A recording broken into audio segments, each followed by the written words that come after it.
lead the Senate prayer.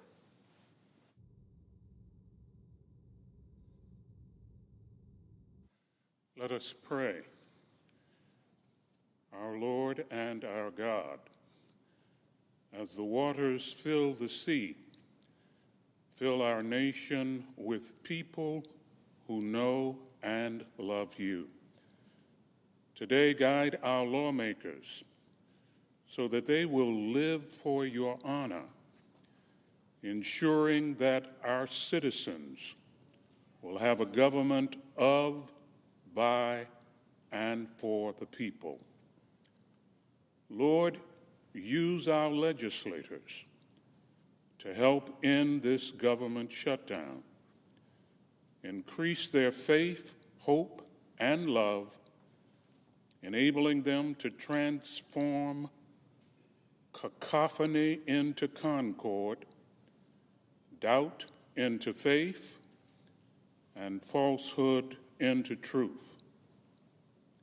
May our senators seek to become a voice for those who are suffering during these challenging times, until justice rolls down like waters and righteousness like a mighty stream.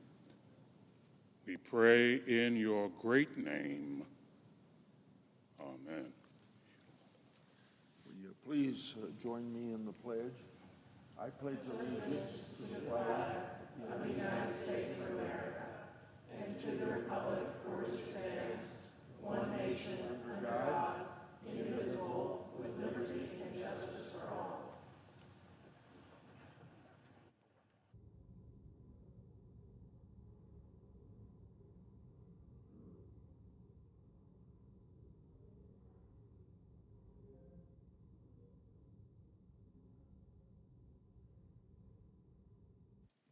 Under the previous order, the leadership time is reserved.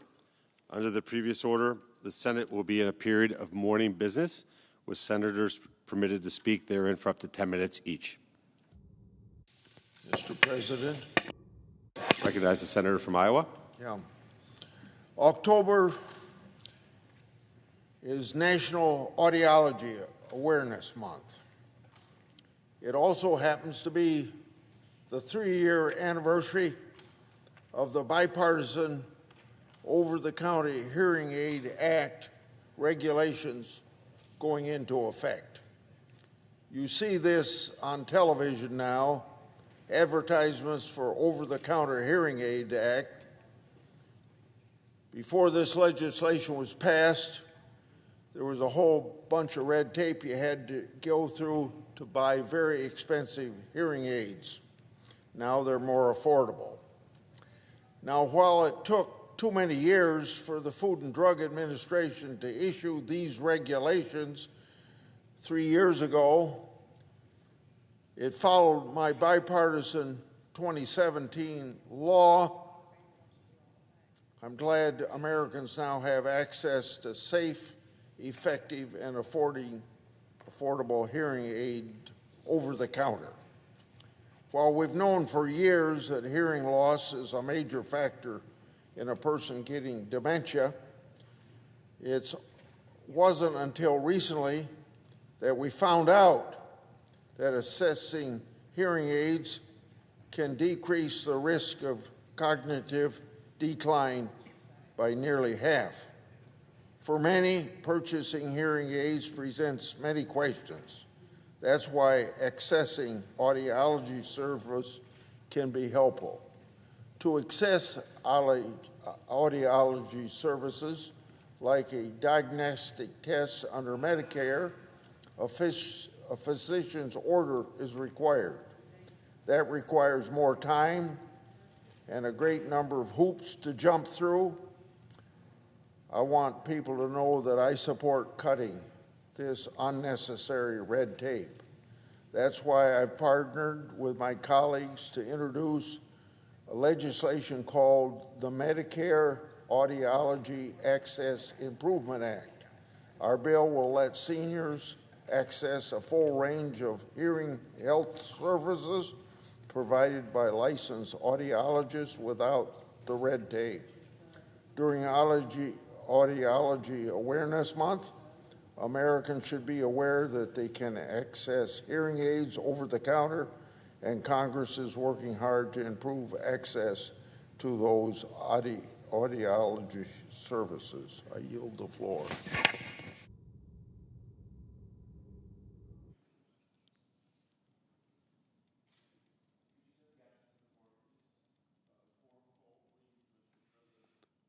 The clerk will call the roll. Ms. Alsobrooks.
Mr. President.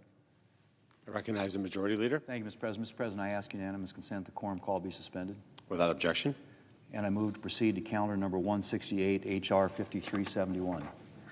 The clerk will report. Motion to proceed to calendar 168, H.R. 5371, an act making continuing appropriations and extensions for fiscal year 2026 and for other purposes. Mr. President, this is a quote. The path forward for Congress is clear. Reopen the government immediately under a clean, continuing resolution that allows continued debate on larger issues, end quote. Mr. President, that is from the President of the American Federation of Government Employees, a labor union, I would add, most often aligned with Democrats. But this is what AFGE's president says, and I quote, "It's time to pass a clean, continuing resolution and end this shutdown today," end quote. Mr. President, I couldn't have said it better myself. And actually, I've been saying that for about a month now. But far-left activists wanted a showdown with President Trump. And so Democrats shut down the government and have forced hardworking Americans to live in uncertainty for 4 weeks. 4 weeks and counting. And even as nutrition programs are running out of money and federal workers are lining up at food banks, Democrats continue to reject every opportunity to end the shutdown or mitigate its pain. They've now blocked a clean, nonpartisan continuing resolution 12 times. 12 times, Mr. President. A clean resolution sitting right there to open up the government, get everybody paid, get federal employees back to work. That thing sitting at the desk that funds the government doesn't have a single new Republican policy in it. It doesn't have a single partisan policy writer. It simply extends current government funding. But Democrats have said no to that now 12 times. We offered them a chance to continue the bipartisan appropriations process, starting with the defense appropriations bill, a bill that passed out of the committee by a big bipartisan vote of 26-3. But Democrats said no to that too. They didn't want to lose leverage in the shutdown. Then last week, we offered up a bill to pay any federal employee who was working during the shutdown, including everybody here. And once again, Democrats said no. Now, Mr. President, I don't know what Democrats are holding out for. Do Democrats think that we're suddenly going to vote for their partisan CR, which, by the way, would spend an additional $1.5 trillion to keep the government open until the end of this week? That's their alternative. $1.5 trillion to keep the government open until Friday. That's their alternative. It wouldn't pass here. It can't pass in the House, and it wouldn't be signed into law by the President. Our bill, on the other hand, as I said, has passed the House a month ago, has been sitting here for an entire month, and will be signed by the President immediately to reopen the government. I have to say, Mr. President, this wasn't my plan for the month of October. A government shutdown may have been what Democrats had in mind to show the far left that they're fighting President Trump and to get some cheers at the No Kings rally. But that wasn't my plan. My plan was to get the government funded with as little drama as possible. That's why Republicans put forward a clean, continuing resolution. No partisan policies, nothing new. Who could possibly have a problem with that? It would give us more time to continue progress on full-year appropriations bills, the way we're supposed to fund the government. Now, I would realize that would be out of the ordinary given the past few years under the Democrat majority and Leader Schumer, but I was clear from the day I took office that I wanted to do things differently around here. My goal was to have an open process, conducted through regular order, something that I think is in the best interest of this institution and of all senators, both sides of the aisle. And I know I was not alone in wanting an open process. And until Democrats derailed everything, we had actually made a lot of progress on restoring regular order this year. We passed 3 bipartisan appropriations bills before the August recess, the first time the Senate had done that since 2018. Now we're trying to go to conference on those 3 bills to reach a final agreement with the House. And the Democrats are blocking that. That includes the agriculture bill that funds farm programs and nutrition assistance, the military construction and VA bill that funds programs that veterans rely on. As I said, we tried to bring up the defense appropriations bill this month in hopes that if Democrats wouldn't agree to fund the entire government, we could at least make some progress on this critical aspect of it. And I told my Democrat colleagues at the time that if we got on that bill, we would work to add other bipartisan bills, the same way we did it just a few months ago. But once again, Democrats said no. No to funding programs that they claim they support. No to an open process. No to bipartisanship. Mr. President, time and again, we've heard the Democrat leader lecture about bipartisanship. So why is his caucus blocking progress on bipartisan appropriations bills? Why are Democrats blocking bills that they helped write in the Appropriations Committee, where these bills are passing with overwhelming bipartisan margins? As I said, 26-3. Why are they upending a bipartisan process that benefits all senators on both sides of the aisle? The senior senator from Hawaii said recently, and I quote, "We still have hope for the appropriations process. There's a bipartisan desire to get something done and avoid a full-year continuing resolution," end quote. Well, all I can say in response is that if Democrats still have hope for the appropriations process, they need to start acting like it. We're running out of time. And every day Democrats say no to reopening the government is another day lost.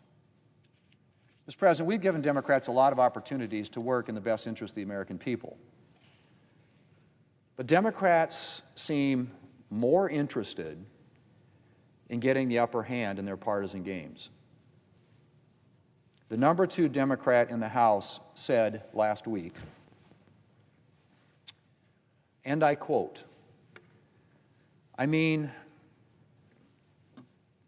shutdowns are terrible, and of course there will be, families that are going to suffer, but is one of the few leverage times we have," end quote. Of course there will be families that are going to suffer, but it is one of the few leverage times we have. That from the second-ranking Democrat in the House of Representatives. I think it describes where we're at, Mr. President. Sure, people are suffering, but Democrats need their leverage. Are they serious? Mr. President, I end as I began, quoting the president of a major labor union and a Democrat ally. This is the quote: "The path forward for Congress is clear. Reopen the government immediately under a clean continuing resolution that allows continued debate on larger issues," end quote. Mr. President, I yield the floor and I suggest the absence of the quorum. The clerk will call the roll. Ms. Alston-Brooks.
Mr. President, I recognize I ask unanimous the consent. Democrat leader.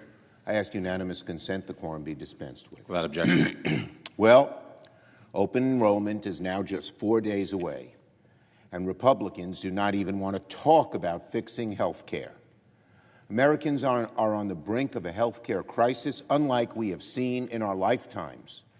Never before have we been in a situation where more than 20 million Americans can see their insurance premiums more than double on average in the blink of an eye.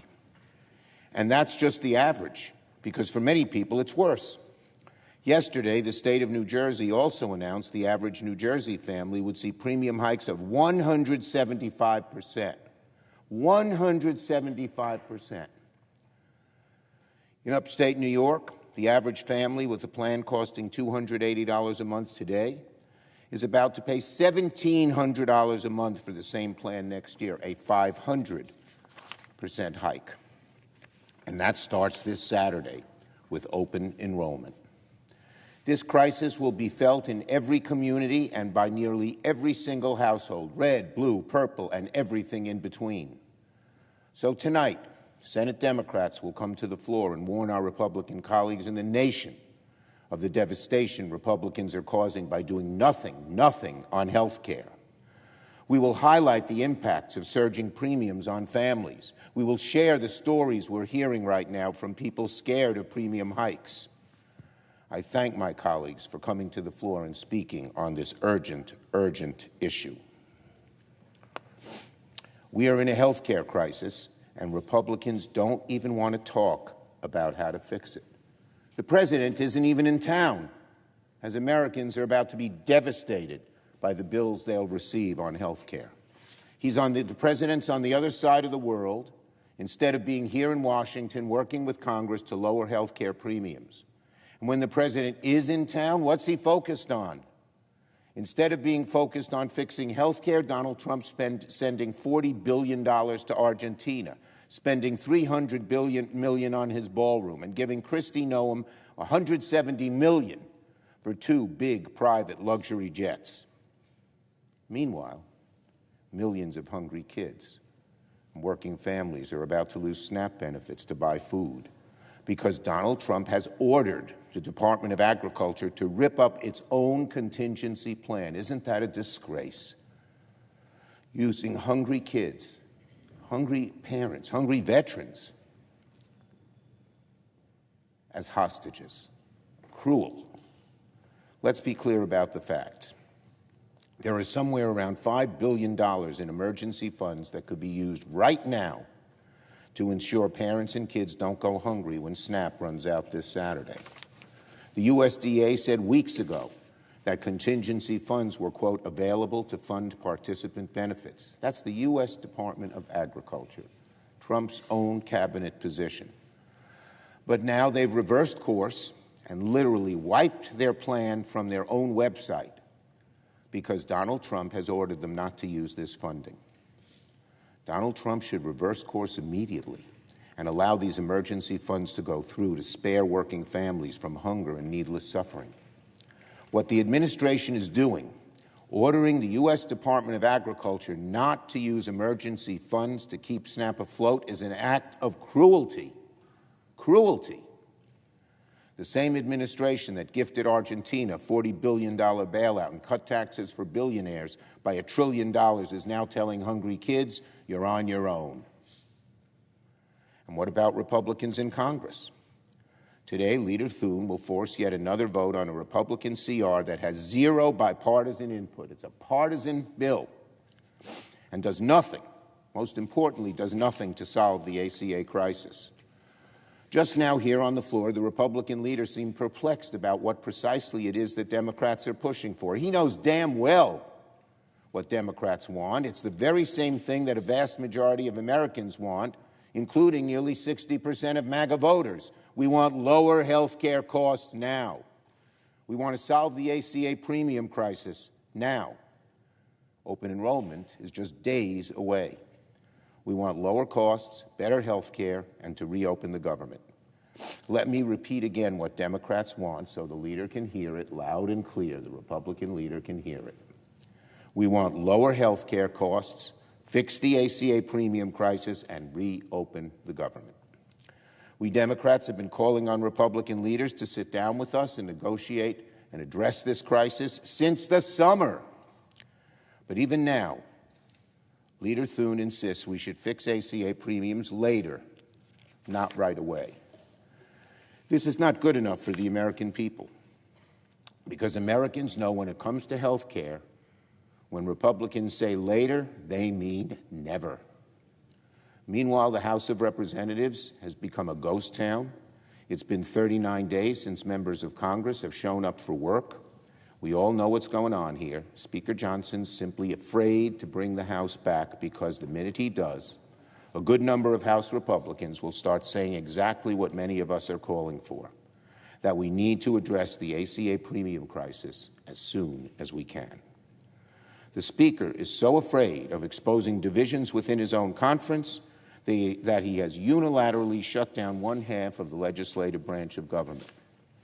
So to sum it all up, we're just days away from a health care crisis unlike any we've ever seen, and Republicans from the Senate to the House to the White House are dithering about. Republicans are the party in charge. They hold the White House and both chambers in Congress. Americans know that. They know the onus is on the majority party to govern and to work with the other side to get things done. But today, Americans look at this Republican Party and see a majority refusing to do its job. It's thus no surprise that Americans primarily hold Republicans responsible for this disastrous shutdown. So I'll say it once again. Republicans need to get serious about ending this shutdown and ending the ACA crisis that has now become a reality for millions of people. They need to get serious. If Donald Trump continues to ignore the ticking time bomb that is ACA premiums, the American people will hold him responsible when disaster strikes. I yield the floor. The clerk will call the roll. Ms. Alston-Brooks.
Mr. President, I recognize the Majority Whip. Mr. President, I ask unanimous consent that the quorum call be vitiated. Without objection. Mr. President, I ask unanimous consent to waive the mandatory quorum calls with respect to the cloture on the Pratt and the LaCour Jr. nominations. Without objection. Thank you, Mr. President. Mr. President, today marks day 28 of the Schumer shutdown of the United States government. Democrats continue to block a clean, continuing resolution that would reopen the government. For them, it's a big game. And for the American people, they continue to suffer. So listen to the own words. Listen to what Senator Schumer has said. He gloated to the press. He said, every day gets better for us. I got to wonder who the us is, because it's not the American people. And then just last week, the Democrat whip in the House of Representatives, she said to the press in an interview, broadcast on television, proudly proclaiming, it looks like, she says, of course there will be families that are going to suffer. And she said, but that is one of the few leverage times we have. Leverage? The Democrats are playing the politics of pain, and the American people are the ones that are suffering. And it's wrong, it's heartless, it's mean. Leverage for what?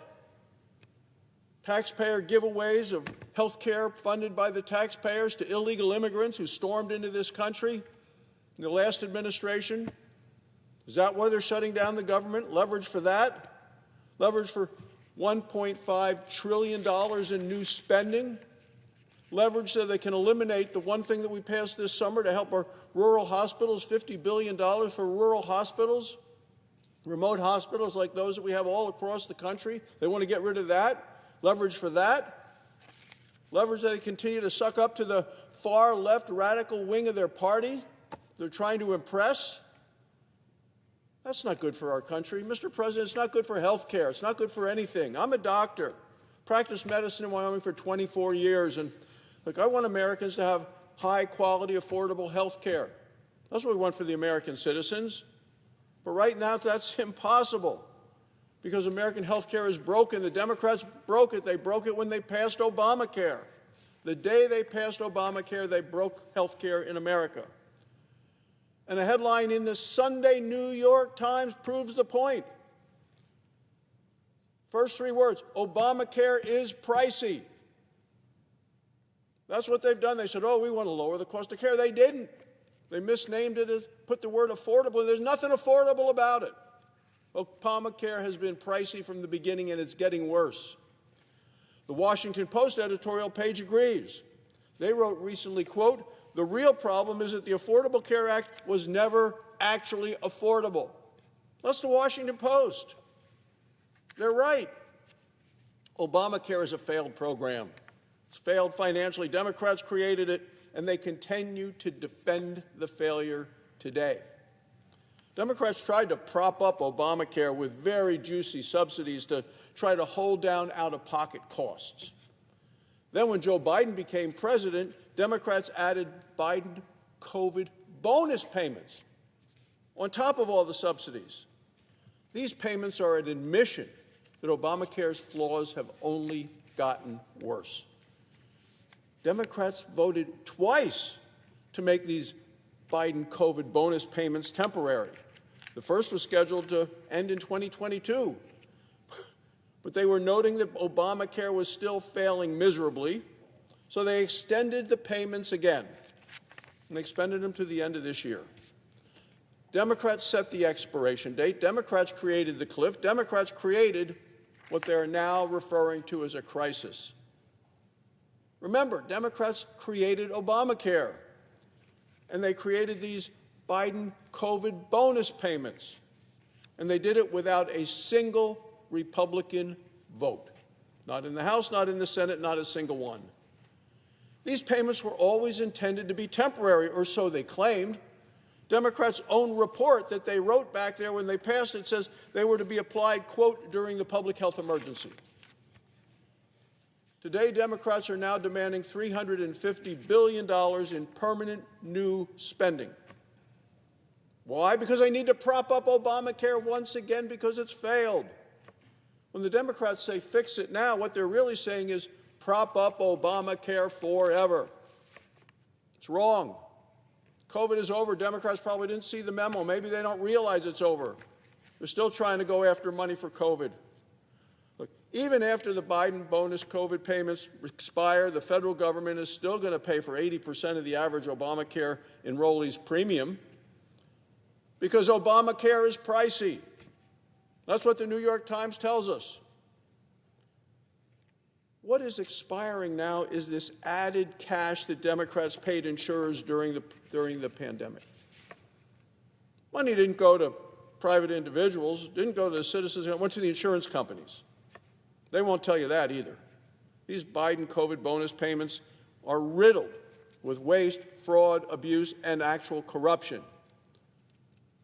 Democrats removed every income limit on the subsidies. No means testing whatsoever. And you hear Bernie Sanders come out to the floor and say, oh, we can't do this for millionaires and billionaires. They did it for millionaires and billionaires. Remove the upper limit. Anybody, sky's the limit. No matter how much money you make, no matter what's going on in your life, you get these bonus payments through COVID, through the Democrats, and they want to make it permanent. It's absolutely wrong. It's ridiculous. In 2024, 12 million people that they've enrolled in this program got insurance that they never used. And since the subsidies flow directly to the insurance company from the government, the insurers pocketed tens of billions of dollars even though the enrollees did not make a single claim. So how does that happen? Well, let me talk about some of the waste and some actual fraud and manipulation that's going on, because in 29 states of our 50, more people are claiming full benefits than are eligible for those benefits in the state. How can the Democrats have that to do with that for the last 4 years? That's what we're trying to take a look at and say, Mr. President, this is wrong. 6.4 million people under the Biden administration were improperly enrolled that year. $27 billion paid by hardworking taxpayers for all of these people who were improperly enrolled. At least 1.6 million people were doubly enrolled in both Medicaid and in Obamacare, which of course is not allowed. It's illegal. You can't do it. Democrats allowed it to happen because they don't care. They've never shown they care. It's all a political game for them. You heard it. You heard the whip in the House say, oh, no, this gives us leverage. You heard the minority leader here, Chuck Schumer, say every day gets better for them. Well, it doesn't get better for the American people. This isn't about making health care more affordable. This is a direct theft of taxpayer money. And it's all to prop up a program that they named after President Obama, Obamacare, and it's a program that never worked. Health care costs continue to go up. Obamacare failed to address that. And as even the New York Times said on Sunday, Obamacare is pricey. So what caused those prices to go up? Well, Democrats did, of course. When government pays any price, insurers can charge any price. It's exactly what's happening today. And now it's the American families who are paying their taxes who are paying the price. Republicans will not allow Democrats to paper over the inadequacies of Obamacare. We want to get to the root cause of the cost of high medical care. Democrats are protecting waste, fraud, abuse, and corruption. At the same time, federal workers are getting and going on unpaid. Enough is enough. Even liberal labor unions are fed up with the Democrats' politics of pain. And we've seen it. Finally, yesterday, the American Federation of Government Employees urged Democrats join Republicans, reopen the government. So what exactly did they say? They said both political parties have made their point, and then went on to say it is time to pass a clean continuing resolution and end the shutdown today. Not half measures, no gamesmanship. That's from the union that has for years and years and years supported Democrat candidates across the board. They're saying do what Republicans have been saying from the beginning, pass a clean continuing resolution. Remember, they did it 13 times when Joe Biden was president, and now they voted against it 13 times with Donald Trump in the White House. It's a big political game for the Democrats, and it's a dangerous game, and the American people are suffering. So are the Democrats going to listen to the union that represented and worked with the Democrats to get them elected in the first place? Well, we're going to find out. Let me echo what Leader Thune said. Republicans are happy to address Obamacare's many failures, but first we need to reopen the government. There's not going to be negotiations while the government is closed. We're not going to negotiate with hostage takers. We need to reopen the government and then talk about all the things that people want to talk about. Because right now, our troops, women, infants, and children in the Women, Infants, and Children program, they shouldn't be used as leverage for the Democrats to try to save their failed programs. Air traffic controllers, TSA agents who I talked to yesterday coming through Wyoming to come back to Washington, they don't want to be used as pawns.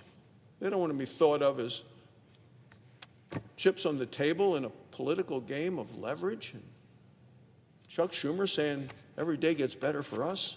That's wrong, Mr. President. The American people deserve better. Thank you, Mr. President. I yield the floor. Suggest the absence of a quorum. The clerk will call the roll. Ms. Alsterbrooks.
Mr. President. I recognize the senator from Vermont. Mr. President, our president. We're in a quorum call. Oh, I'm sorry. Thank you, Mr. President. I move that we dispense with the quorum call. Without objection. Thank you, Mr. President. Mr. President, the President of the United States says that the United States is at war. In the past 7 weeks, President Trump has ordered U.S. forces to take military action to destroy 10 boats in international waters. That has resulted in the death of more than 40 possible drug couriers. President Trump has also told Congress he's determined that the United States is at war with what he calls narco-terrorists. He's also said that he's taking steps to escalate military action against Venezuela and Colombia, and of course is sending U.S. warships, fighter planes, and special forces to their coast. And he's also openly tossing around threats of airstrikes against targets in the sea and on land. You know, the questions before us as the United States Senate are clear and they are urgent. Are the president's actions steering the American people into yet another undeclared war? And would it be legal for the president to expand this war to the sovereign territories of countries in South America, as he is now threatening to do? Mr. President, the clear answer is no. That this president, no president, has the legal authority without congressional authorization to take America into military conflict. There has been no credible legal experts that have defended the president's actions, with one exception, and of course that is the Attorney General, who has provided an opinion to the president. We are told, but we have not seen, that what he's doing is legal. That's without precedent.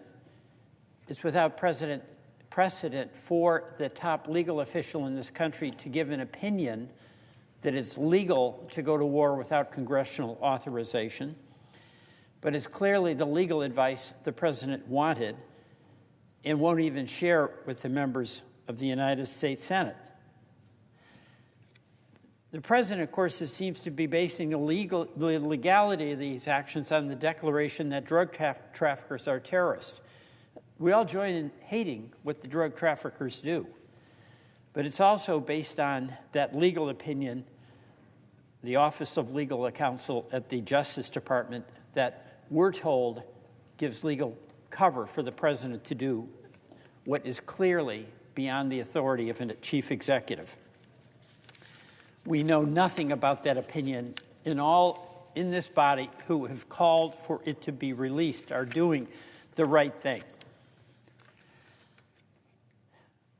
We know that under the U.S. Constitution, the president does not have authority to start a war without congressional authorization. It is an Article I responsibility of the Congress of the United States, and there's a reason for that that's so very important. If we are going to ask, with the authority of Congress and the executive, men and women to go to war on behalf of defending our country, that profoundly important decision that is being made by Congress but is putting in harm's way the men and women who serve in the military, there should be a debate and there should be a vote, there should be responsibility, and there should be accountability. And simply the determination by the president that he's attacking a group of what he calls terrorists, narco-terrorists, does not by itself make it legal under the Constitution. You know, some people may say, what's the big deal? These are bad folks. Drugs are terrible. We all agree with that.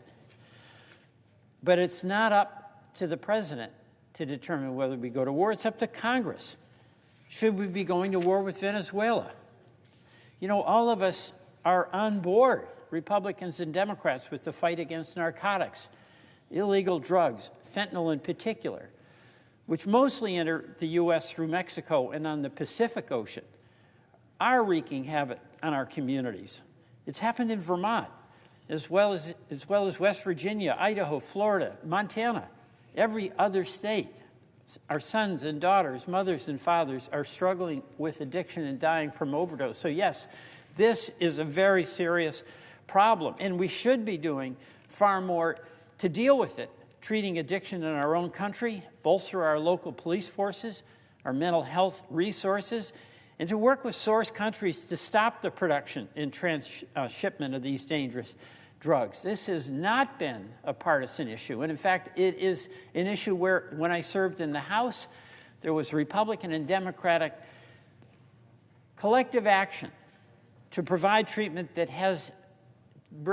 is providing real-world help in real time to folks in your state and in mine.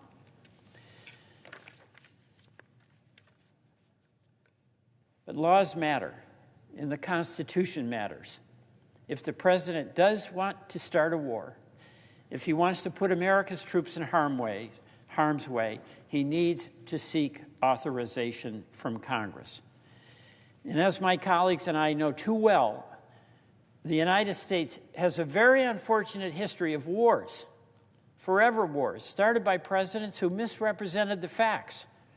From the USS Maine incident used to justify the war against Spain, to the Gulf of Tonkin resolution incident to justify the Vietnam War, 60,000 young Americans killed, to President Bush's stretching of the facts about Iraq's alleged weapons of mass destruction to launch a disastrous forever war.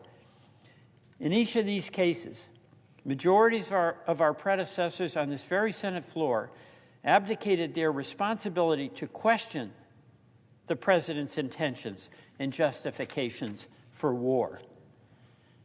And that is why I hope that each of my colleagues, each of us here, will join me in questioning the president's legal basis to carry out these killings and to potentially launch attacks against one or more South American countries. We should demand that Congress assert its constitutional obligation to determine where and why the United States goes to war. You know, as I mentioned, we all hate the scourge of drugs. But why are we spending billions of dollars in this effort in Venezuela, while at the same time taking funding away for treatment programs here at home that actually have been proven effective to help the most vulnerable Americans that are actually struggling with addiction to fentanyl and other drugs? The Department of Justice has also diverted thousands of Drug Enforcement Administration funds and other law enforcement personnel from their critical missions to carry out the president's immigration agenda. Yet the department has inexplicably shut down the Organized Crime and Drug Enforcement Task Force, which has been effective in dismantling thousands of criminal organizations, and unilaterally the administration has terminated hundreds of grants that do provide critical funding to state and local law enforcement, folks on the ground in the community, helping folks who are struggling with addiction and helping law enforcement get to the sellers of those terrible drugs. In fact, the administration's fiscal year 2026 budget would slash the high-intensity drug trafficking areas program by more than a third, from $298 million to $196 million. And under the direction of Attorney General Bondi, federal drug prosecutions, I have no idea how this happened, but federal drug prosecutions have dropped to the lowest level in decades. A fact I find shocking. So when the president claims his new war is about protecting America from drugs, it's a fair question, why are we doing so little? Why are we taking money away from treatment? Why are we taking money away from high-intensity drug enforcement? Why are we not prosecuting more, instead prosecuting so much less? Mr. President, it's up to the Senate to do its job.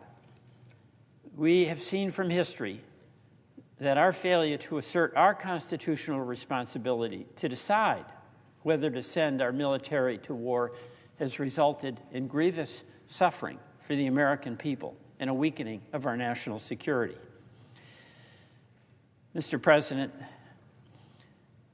in asserting our responsibility, at the bare minimum, this United States Senate should demand to see Attorney General Bondi's legal analysis that the President has used to justify his use of the U.S. military to engage in these attacks. Mr. President, I yield back.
Mr. President.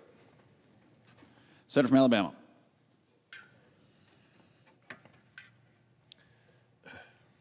Mr. President, I come to the floor today to talk about two bills I recently introduced to shut down Sharia law in this country.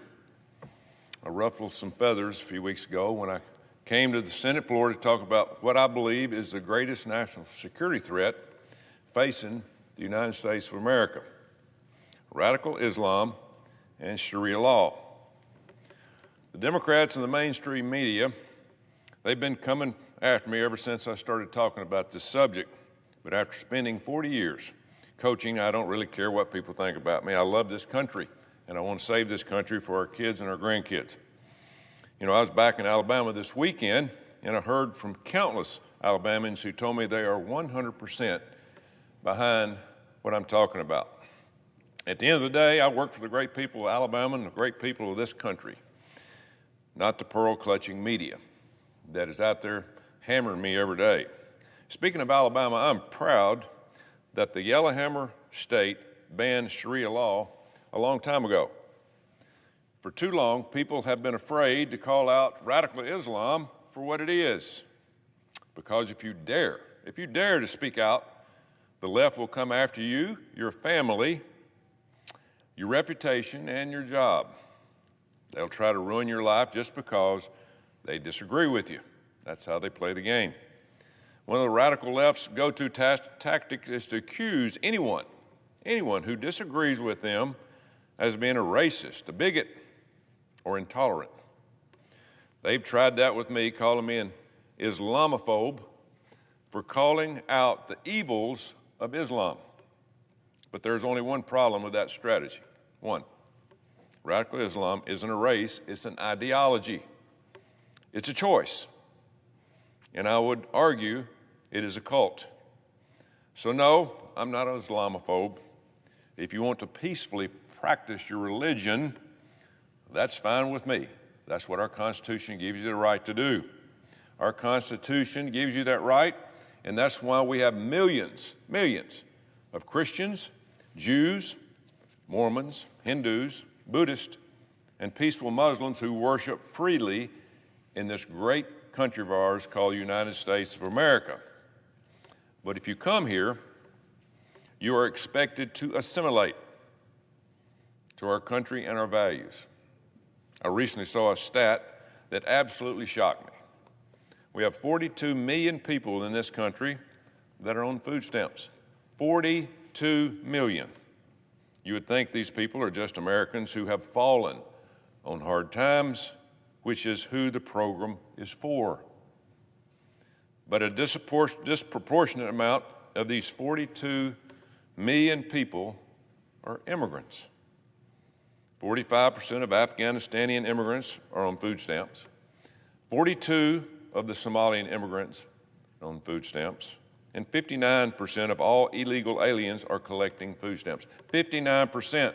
So clearly, these people are not coming here and assimilating in our America way of life by working hard and taking care of your family. What an idea. They are coming here to mooch off the American taxpayer. It's wrong, and we need to call it out.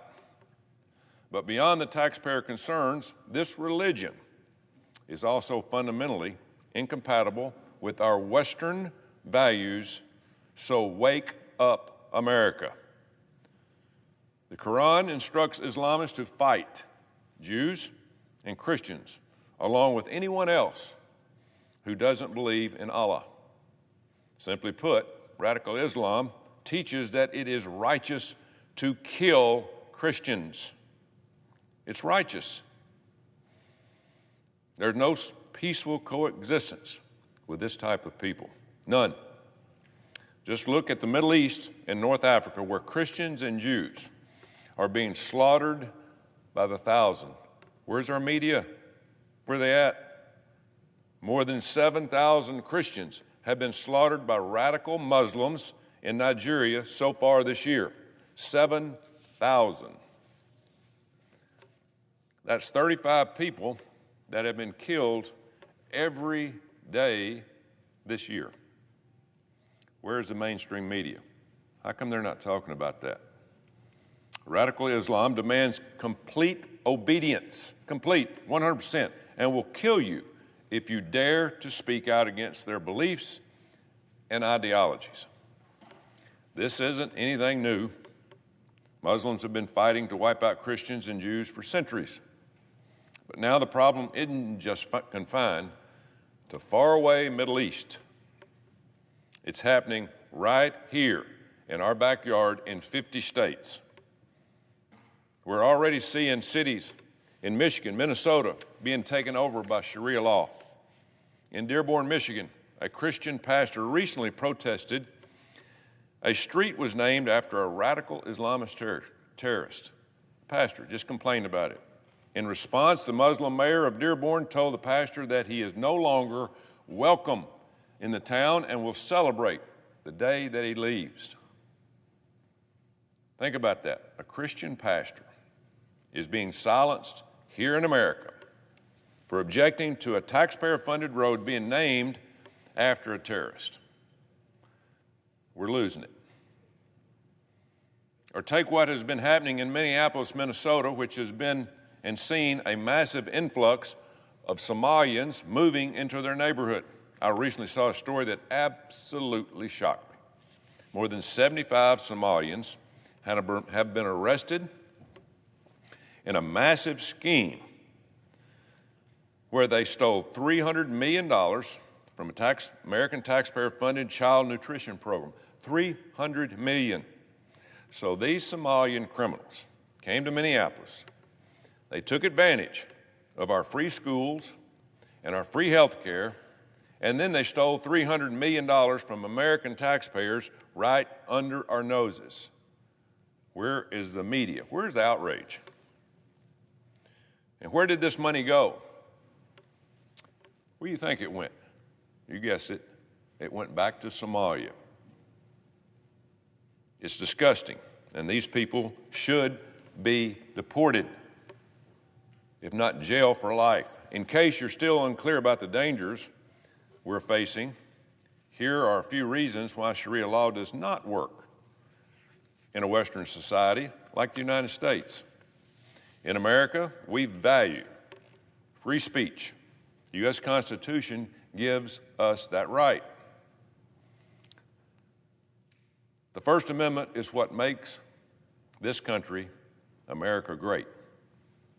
You're allowed to express your opinions publicly without fear of the government arresting you or killing you. But under Sharia law,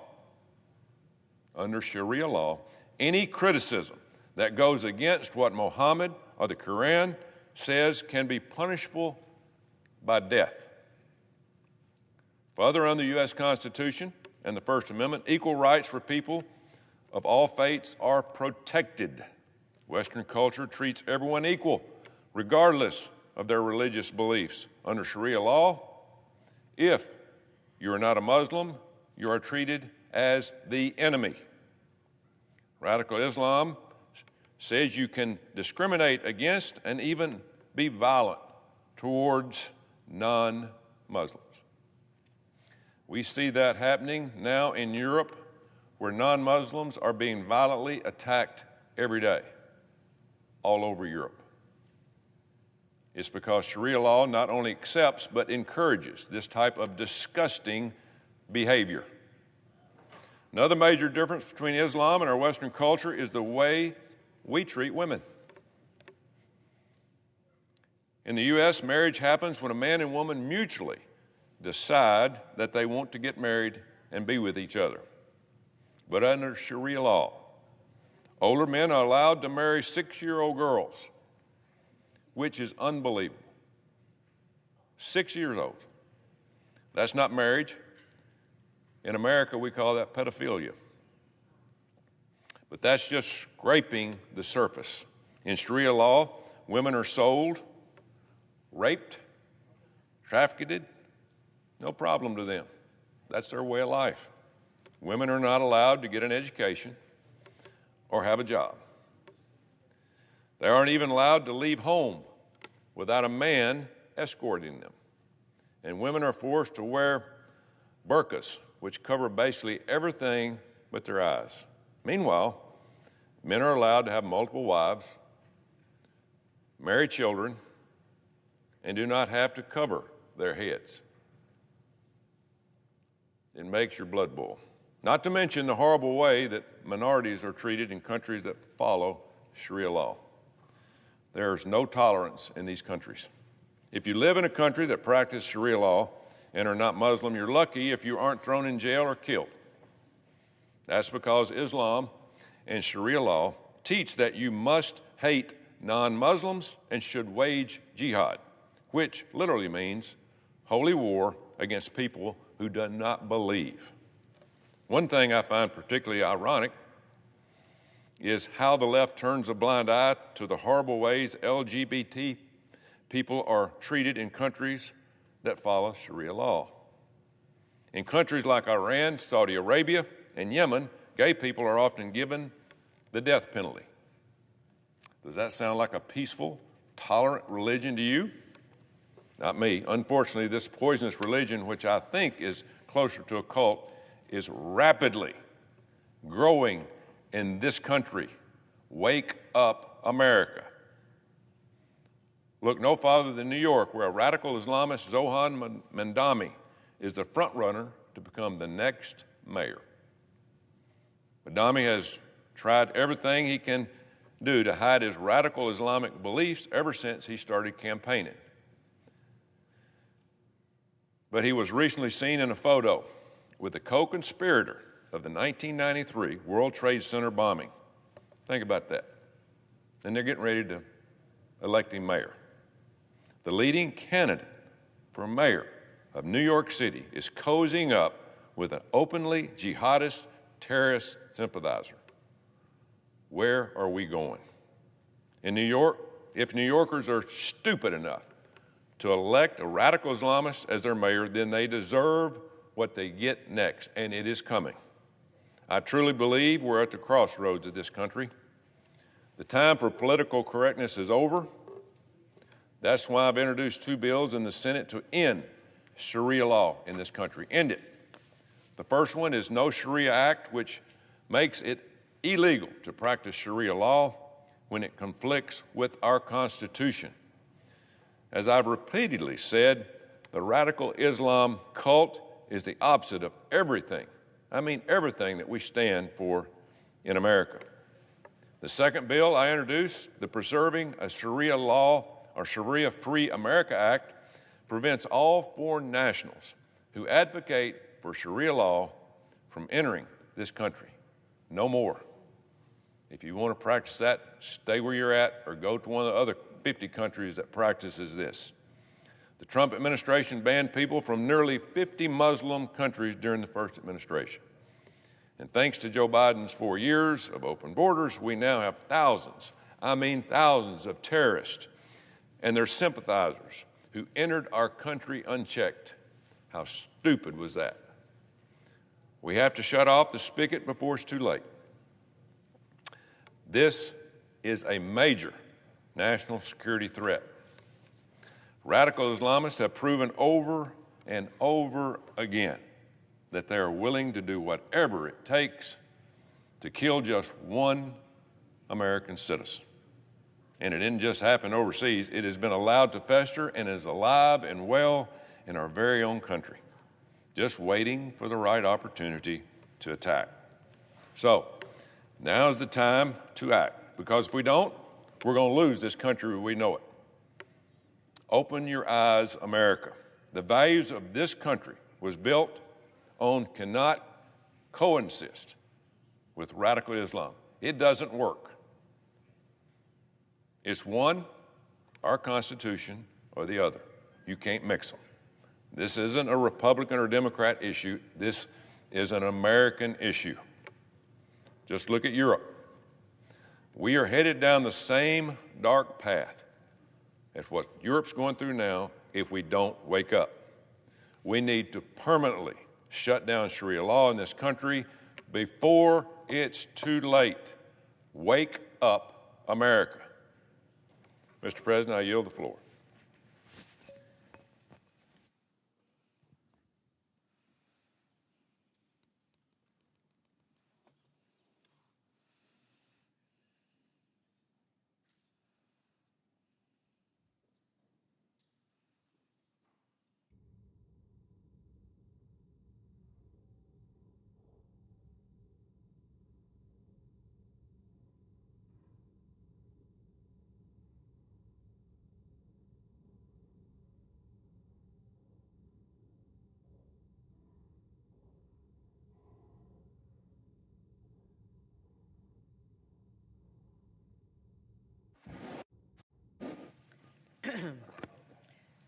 Mr. President. Senator from Nevada. Thank you. Mr. President, Nevadans work hard for their money, really hard, especially right now when they're being squeezed by rising costs as a result of Trump's chaos and his reckless economic policies. Nevadans pay taxes with the expectation that the federal government is going to work for them and provide critical services when they need it. Services that are shamefully being disrupted by the Republican government shutdown. Instead, their taxpayer dollars are being wasted on gold-plated dinners at the White House, count them, two private jets for Kristi Noem, and unbelievably, a potentially multi-million-dollar illegal payment to Donald Trump. So you heard that right. In the middle of a government shutdown that he caused because he refuses to take action to prevent a spike in your health care costs, Donald Trump is seeking $230 million in payment from the Department of Justice. For who? Well, for himself. He's going to use your money to pad his own pockets instead of working with Democrats to take action to make sure that you and your family can go to the doctor without breaking the bank. Trump has even acknowledged that, quote, it's awfully strange to make a decision where I'm paying myself, end quote. And I'm going to go one step further, Mr. President. It's not just strange. It's outrageous. $230 million? All while families are worrying about paying their bills, putting food on the table, and wondering if they'll be able to afford their health insurance for next year. Instead of paying himself, why doesn't Trump put that money towards SNAP benefits, since his administration has decided to renege on its promise to provide the funding to prevent Americans from going hungry? The president has the power to do this. So today, I'm introducing a resolution condemning Donald Trump's decision to pay and enrich himself with your tax dollars. You got that right. He's going to pay to enrich himself nearly $250,000 from Donald Trump to Donald Trump off the backs of the American taxpayer. And if my Republican colleagues who like to stand up here and talk all about cutting costs, cutting wasteful spending, if they want to practice what they preach, they'll support my resolution. They'll stand up to Donald Trump and say, finally, with the gold-plated dinners and the ballrooms, etc., that enough is enough, and it's time to put the American people first. So let's show the American people that at least this chamber still knows a difference between serving the public and serving yourself. So let's pass my resolution right now, today. We can do it. So, Mr. President, I ask unanimous consent the Senate proceed to the consideration of S-Res 470, which is at the desk. Further, I ask unanimous consent that the resolution be agreed to, the preamble be agreed to, and that the motions to reconsider be considered made and laid upon the table with no intervening action or debate. Is there objection? Mr. President. Senator Florida. Mr. President, reserving the right to object. Today is day 28 of the Democrat shutdown. A shutdown caused by Democrats' complete blind hatred, of Donald Trump. They are spending more time attacking President Trump than fighting for the American people who are harmed by their shutdown. Democrats have voted for weeks to deprive our men and women in the military from getting their paychecks. They're stopping Capitol Police, federal law enforcement, air traffic controllers, essential federal employees from getting paid.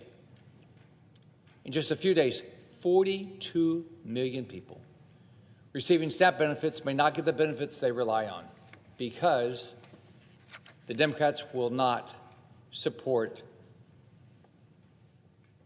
the continuing resolution that most of us don't like. It's the Biden funding.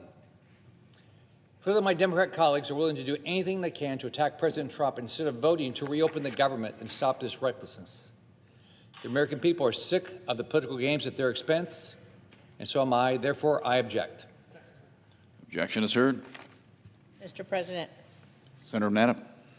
This is extremely disappointing. By blocking my resolution, Washington Republicans are saying that they approve of Donald Trump paying himself a multi-million-dollar settlement using taxpayer dollars. Millions of Americans are missing their paychecks, worrying about paying their bills, losing their SNAP benefits, and wondering if they're going to be able to afford their health insurance next year. My Republican colleagues have lost their way, should be ashamed of themselves for standing up and allowing this lawlessness to happen. Because, like I said, my Republican colleagues like to stand up here and talk about cutting wasteful spending. This $230 million, I would argue, is exactly that. So if they want to practice what they preach, they would actually support my resolution, stand up to this wasteful spending of the president, again, approving himself to pay himself nearly $250,000, and we can show the American people that all of us know the difference between serving the public and serving just one individual, President Trump. I yield. Mr. President. Senator Florida. If my Democrat colleagues want to make sure people are not getting harmed by losing SNAP benefits or going without paychecks while they show up to work day after day, then they would vote to reopen government. Unfortunately, they've elected to not do that. So I hope my Democrat colleagues will come to their senses and vote this week to reopen government.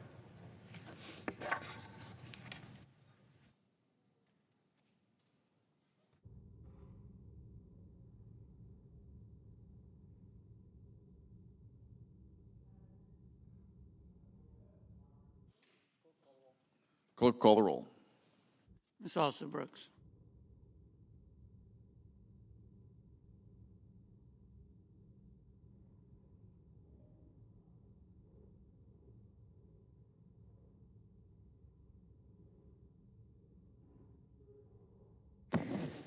Mr. President, Majority Leader. I move or ask unanimous consent the quorum call be suspended. Without objection. And I move to proceed to the motion to reconsider the cloture vote on October the 14th and a motion to proceed to H.R. 5371. The question is on the motion. All those in favor say aye. Opposed, no. Ayes appear to have it. Ayes do have it. The motion is agreed to. Mr. President, I move to reconsider the cloture vote on the motion to proceed to H.R. 5371. Question is on the motion. All those in favor say aye. Opposed, no. Ayes appear to have it. Ayes do have it. Motion is agreed to. The clerk will report the motion to invoke cloture.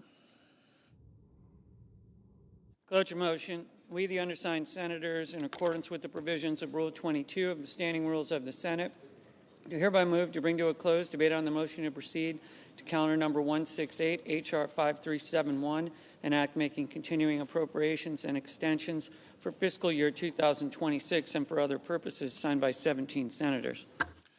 By unanimous consent, the mandatory quorum call has been waived. The question is it the sense of the Senate that debate on the motion to proceed to H.R. 5371, an act making continuing appropriations and extensions for fiscal year 2026 and for other purposes shall be brought to a close upon reconsideration.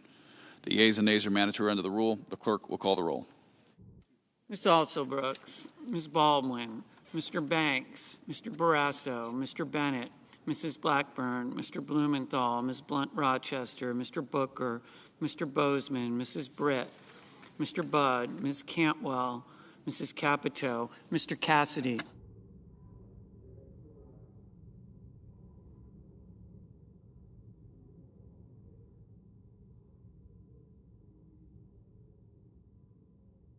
Ms. Collins.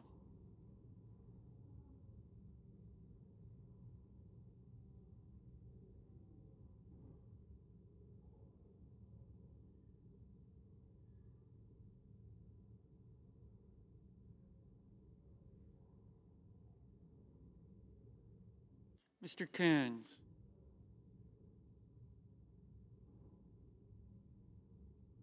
Mr. Cornyn.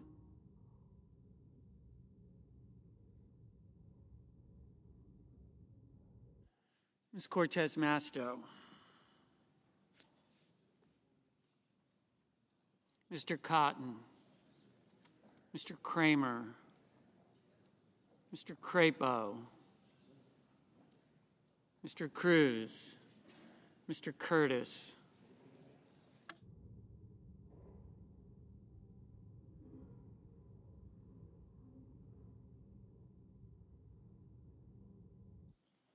Mr. Daines. Ms. Duckworth. Mr. Durbin. Ms. Ernst. Mr. Fetterman. Mrs. Fisher.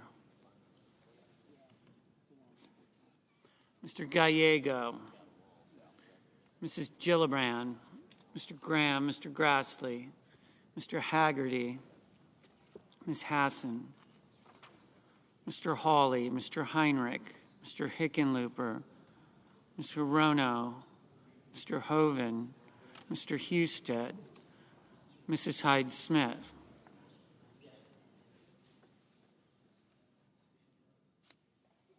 Mr. Johnson, Mr. Justice, Mr. Kane, Mr. Kelly, Mr. Kennedy, Mr. Kim, Mr. King, Ms. Klobuchar,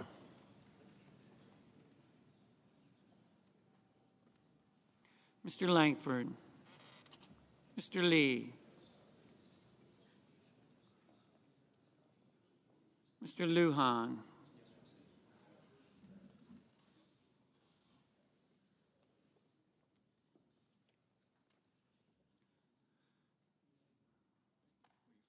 Ms. Lummis. Mr. Markey, Mr. Marshall, Mr. McConnell,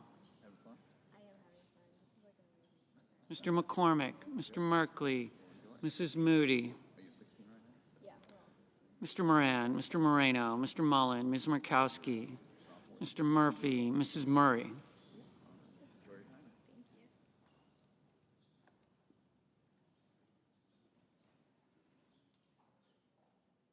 Mr. Ossoff,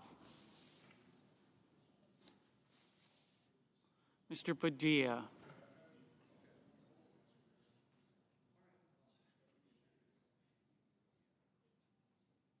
Mr. Paul, Mr. Peters,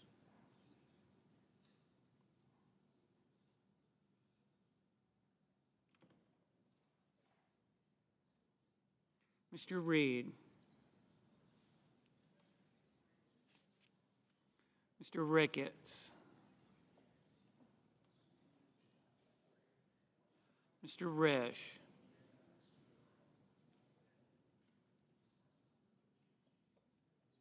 Ms. Rosen, Mr. Rounds,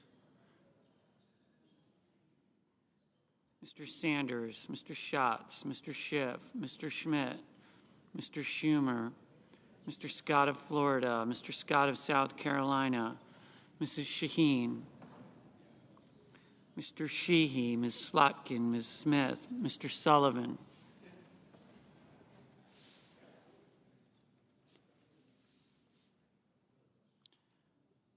Mr. Thune,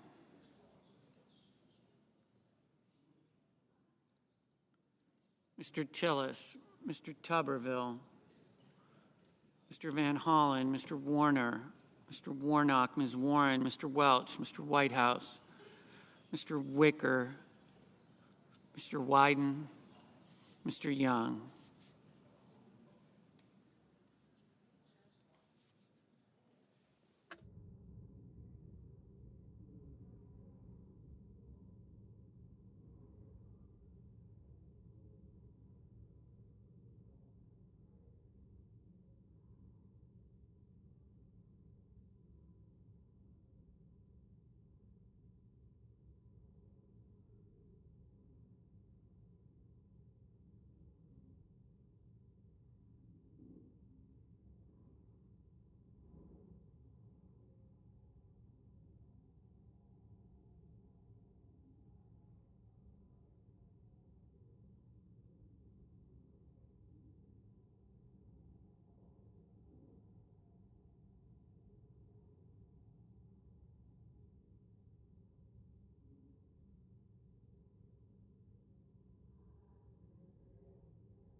Senators voting in the affirmative: Budd, Cassidy, Grassley, Husted, Johnson, King, McCormick, Moody, Risch, Scott of Florida, Sheehy, Thune.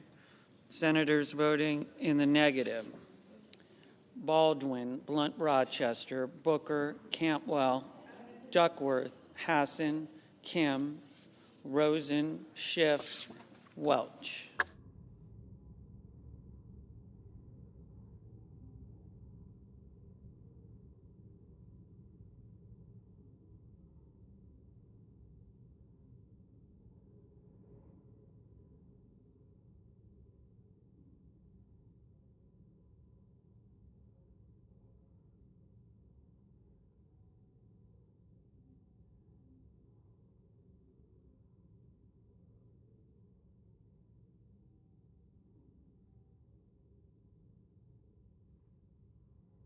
Mrs. Murray, no.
Mr. Kane, no.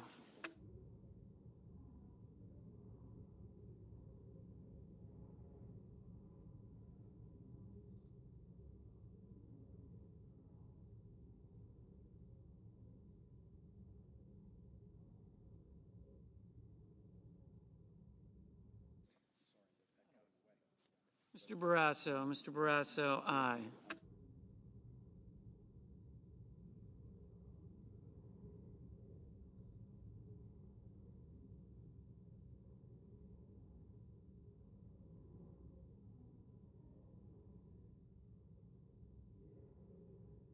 Ms. Markowski, aye.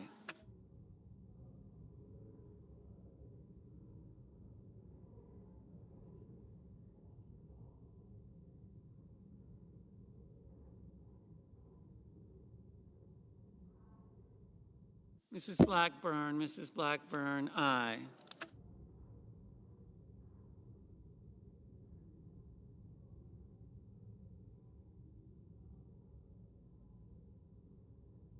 Mr.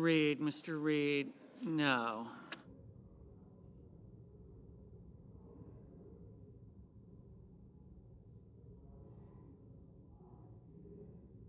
Mr. Wicker, aye.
Ms. Warren, no.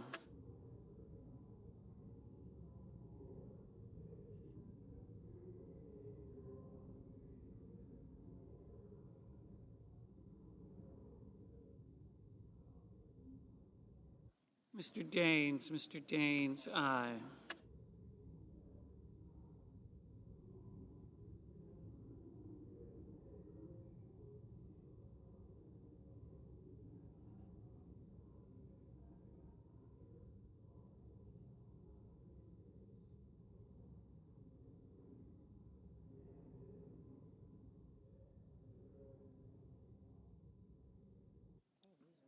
Mr. Schumer, no.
Mr.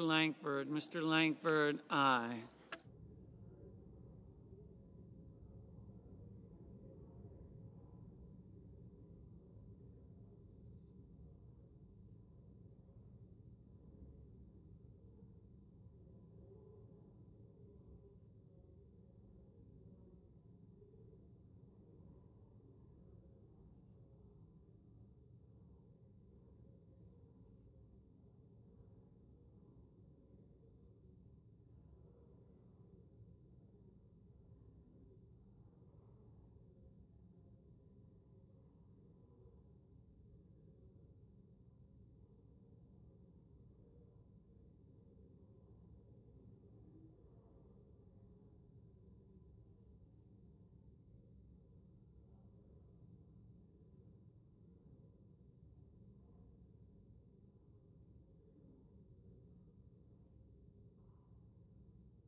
Mr. Mullen, aye.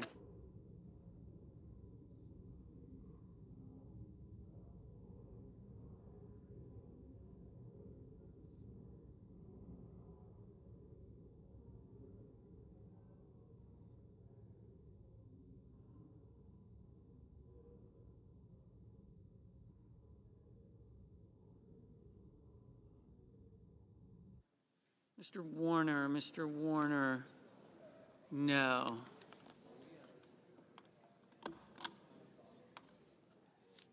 Mr. Whitehouse, no.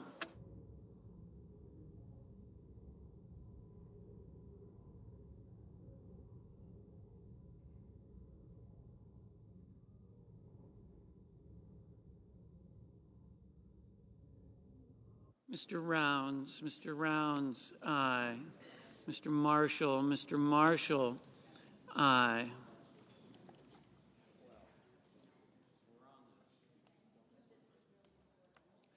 Mr. Kelly, no.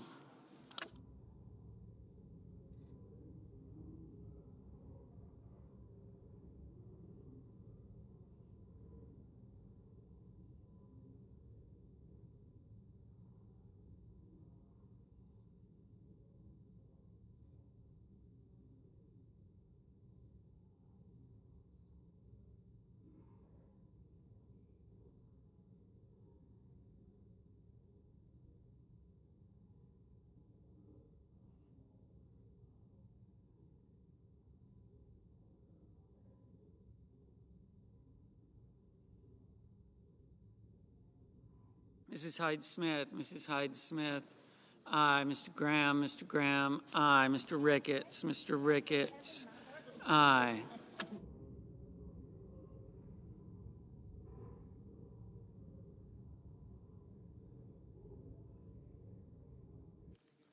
Mrs. Fisher, aye.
Ms. Collins, Aye.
Mr. Curtis, aye.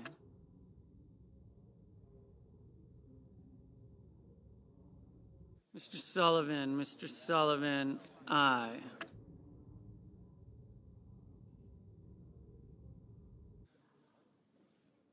Mr. Durbin, no.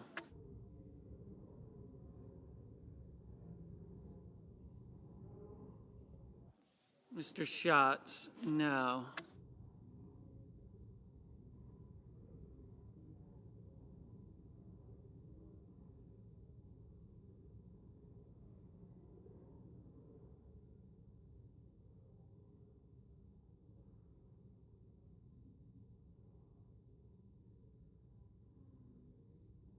Mrs. Brett, aye.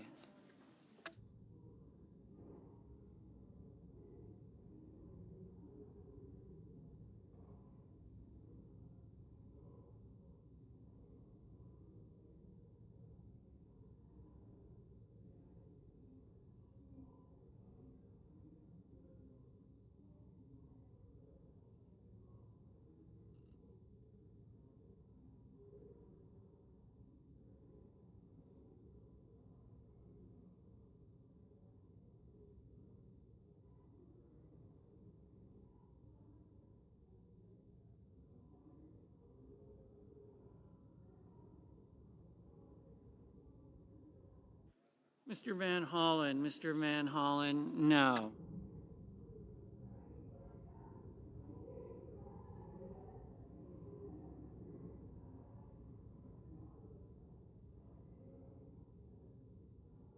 Mr. Murphy, no. Ms. Klobuchar, no.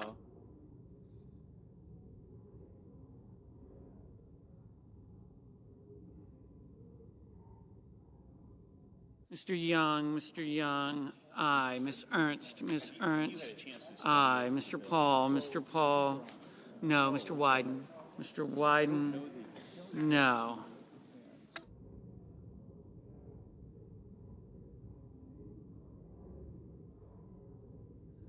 Mr. Hoven,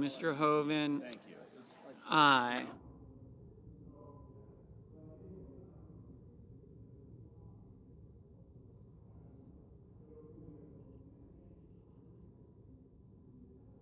Ms. Smith, no. Mr. Merkley, no.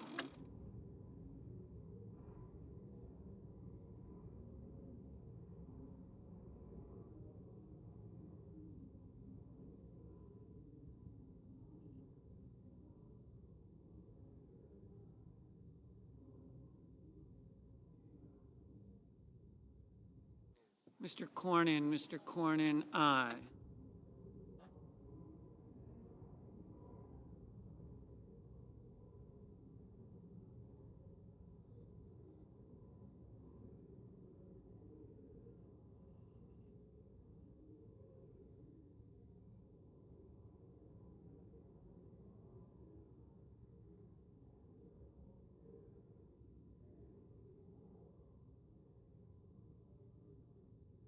Mr. Sanders, no.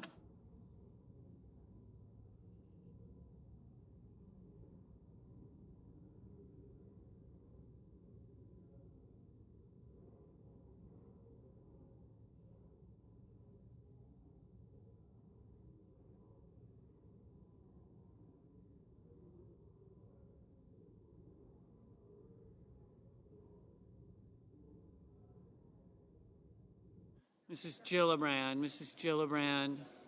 No. Mr. Hawley, Mr. Hawley. Aye. Mr. Bennett, Mr. Bennett. No.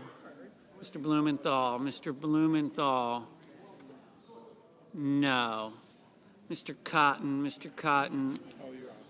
Aye. Mr. Warnock, Mr. Warnock. No. Mr. Padilla, Mr. Padilla. No.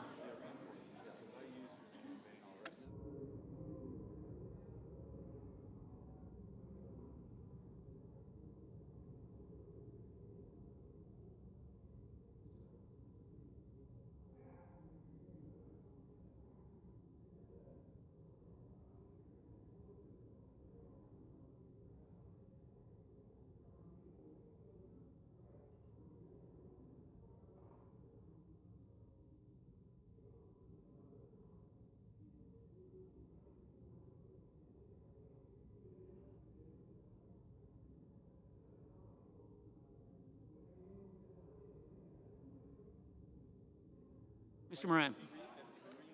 Mr. Moran, aye.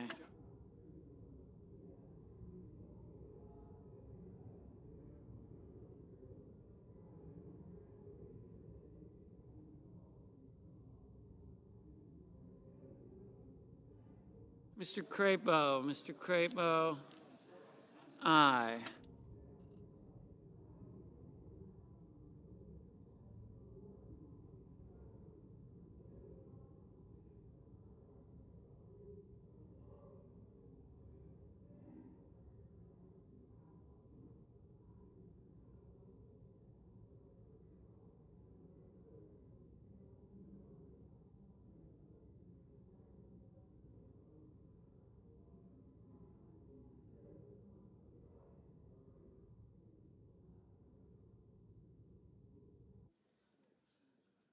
Mr.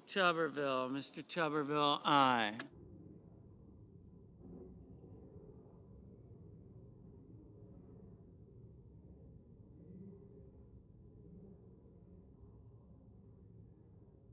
Mr.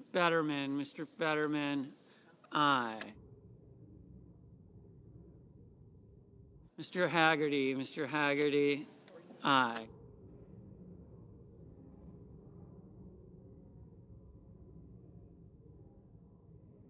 Mr. Tillis, aye.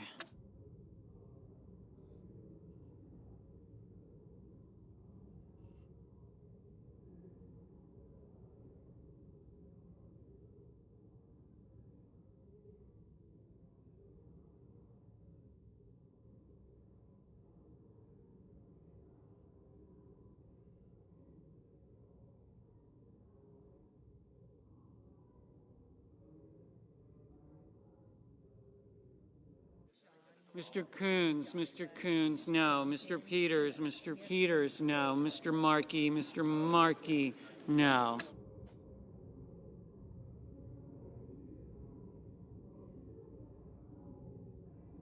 Mrs. Shaheen, no. Mr. Lujan, no. Mr. Bozeman, aye. Ms. Lummis, aye.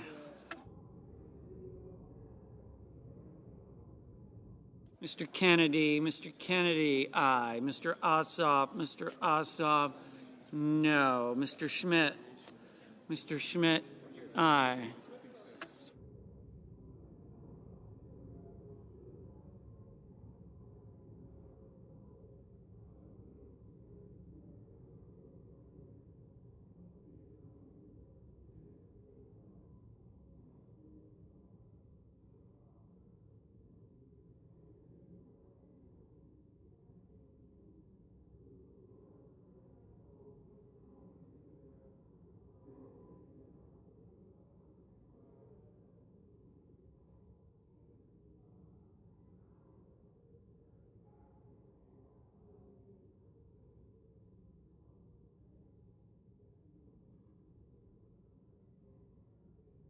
Mrs. Capito, Aye. Mr. Lee. Mr. Lee. Aye.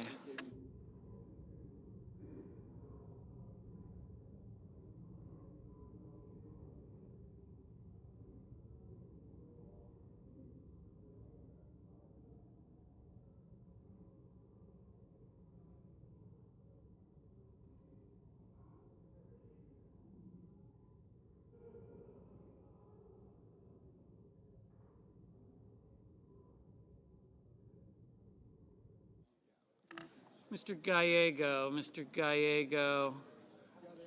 No. Mr. Hickenlooper. Mr. Hickenlooper, no.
Mr. Kramer. Mr. Kramer. Aye.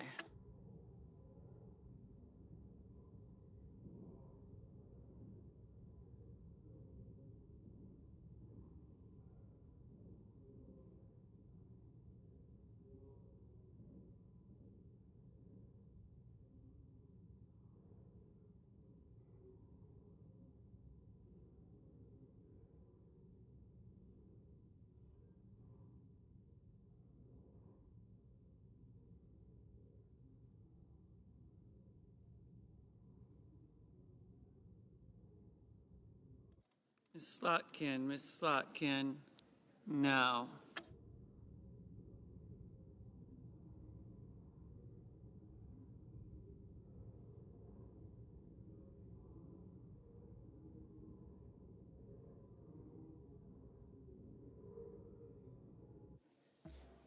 Mr. Banks. Mr. Banks. Aye. Ms. Cortez Masto. Ms. Cortez Masto. Aye.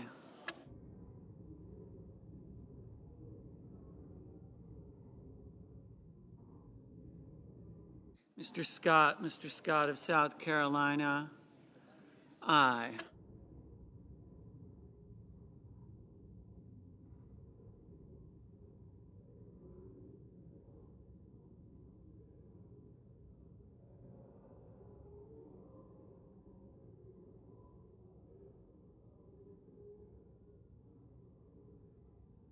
Ms. Also Brooks. Ms. Also Brooks. No. Mr. Cruz. Mr. Cruz. Aye.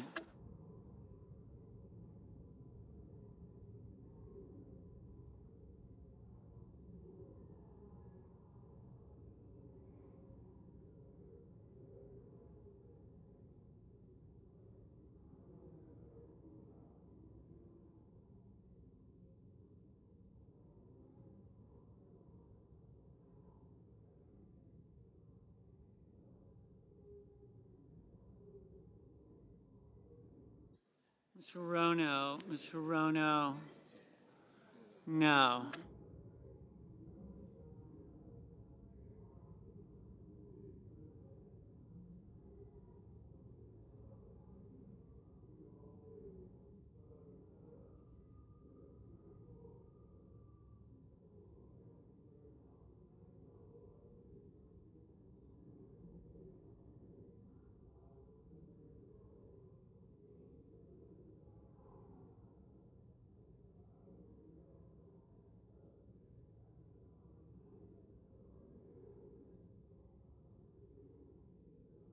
Mr. McConnell. Mr. McConnell. Aye.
Mr. Heinrich. Mr. Heinrich. No.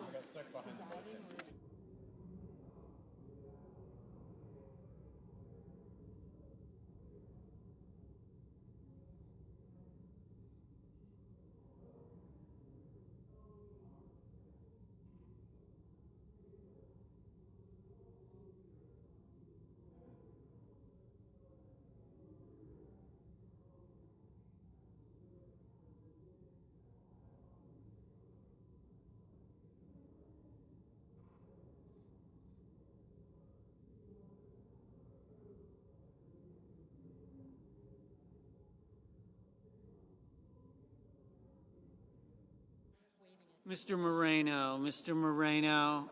Aye.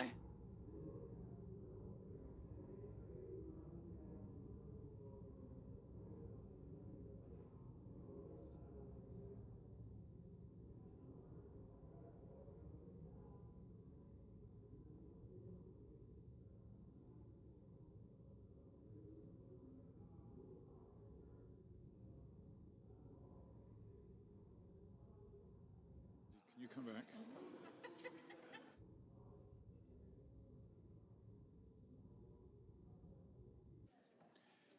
On this vote, the yeas are 54, the nays are 45. 3/5 of the Senate duly chosen and sworn not having voted in the affirmative. The motion upon reconsideration is not agreed to. The clerk will report the motion to invoke cloture. Cloture motion, we, the undersigned senators, in accordance with the provisions of Rule 22 of the Standing Rules of the Senate, do hereby move to bring to a close debate on the nomination of Jordan Emery Pratt of Florida to be United States District Judge for the Middle District of Florida, signed by 17 senators. By unanimous consent, the mandatory quorum call has been waived. The question is it the sense of the Senate that debate on the nomination of Jordan Emery Pratt of Florida to be United States District Judge for the Middle District of Florida shall be brought to a close? The yeas and nays are mandatory under the rule. The clerk will call the roll. Ms. Also Brooks, Ms. Baldwin, Mr. Banks, Mr. Barrasso, Mr. Bennett,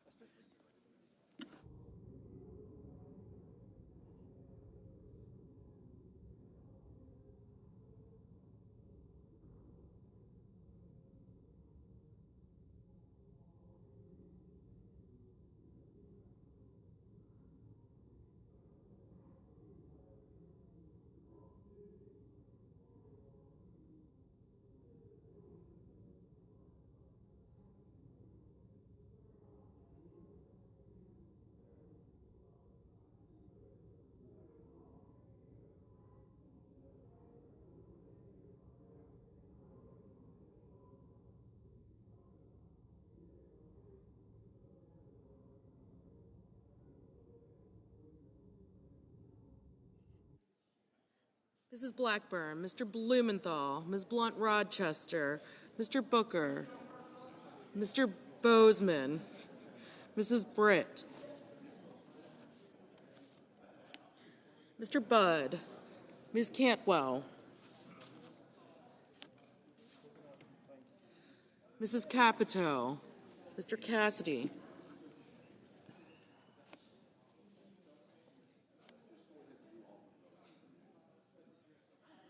Ms. Collins, Mr. Coons,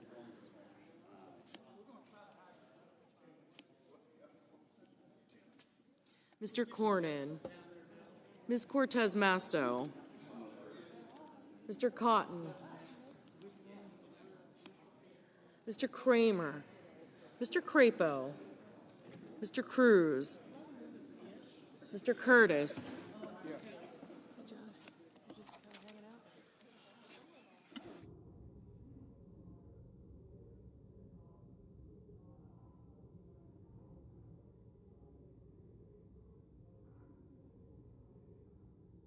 Mr. Daines, Ms. Duckworth, Mr. Durbin, Ms. Ernst, Mr. Fetterman, Mrs. Fisher,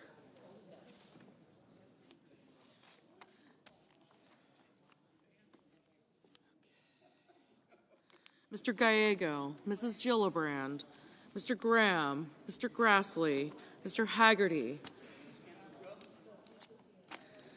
Ms. Hassan, Mr. Hawley, Mr. Heinrich, Mr. Hickenlooper, Ms. Hirono, Mr. Hoven, Mr. Husted, Mrs. Hyde-Smith, Mr. Johnson, Mr. Justice,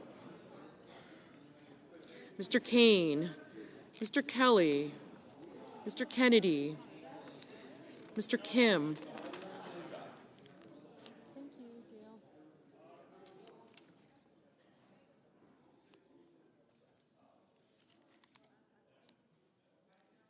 Mr. King, Ms. Klobuchar, Mr. Langford, Mr. Lee, Mr. Lujan, Ms. Lummis,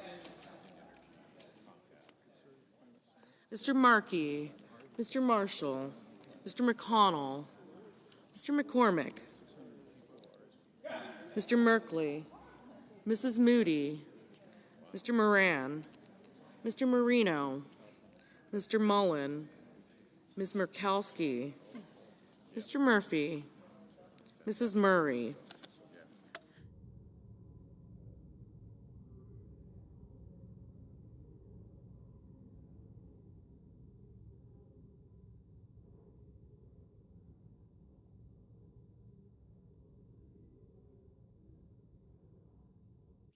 Mrs. Murray, Mr. Ossoff, Mr. Padilla, Mr. Paul, Mr. Peters, Mr. Reed, Mr. Ricketts, Mr. Risch,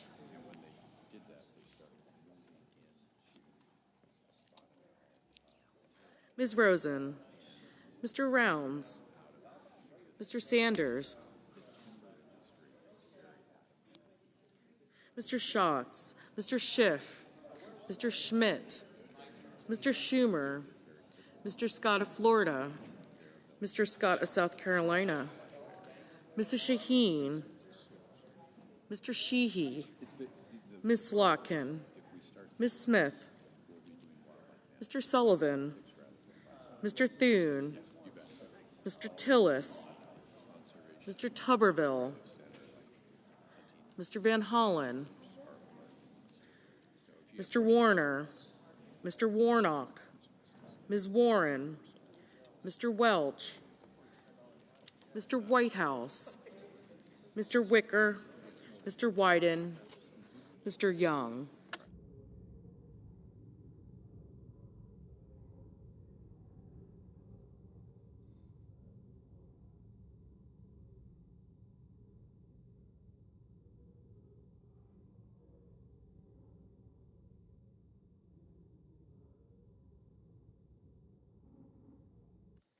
Senators voting in the affirmative: Barrasso, Cassidy, Cotton, Kramer, Crapo, Curtis, Daines, Graham, Haggerty, Kennedy, Lee, Marshall, Moody, Moran, Marino, Paul, Rounds, Schmidt, Scott of South Carolina, Tillis, and Wicker.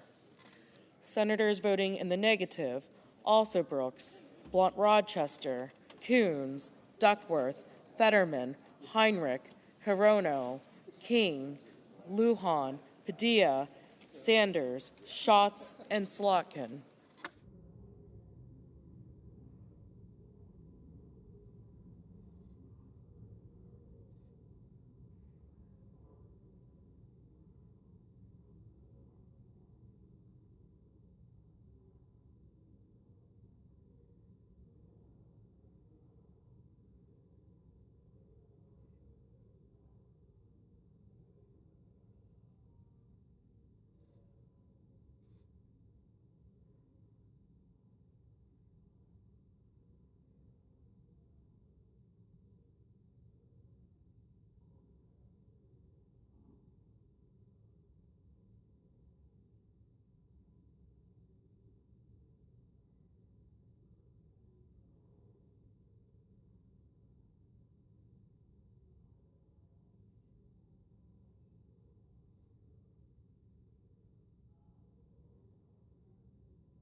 Mr. McConnell, aye.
Ms. Collins. Ms. Collins, aye.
Mr. Welch. Mr. Welch, no. Mr. Grassley. Mr. Grassley, aye. Mr. Ricketts. Mr. Ricketts, aye. Mr. Husted. Mr. Husted, aye.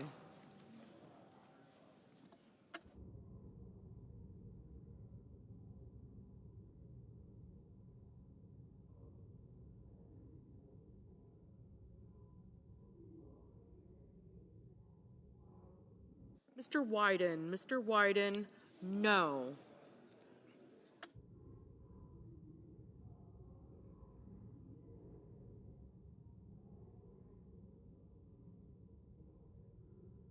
Ms. Ernst. Ms. Ernst, aye.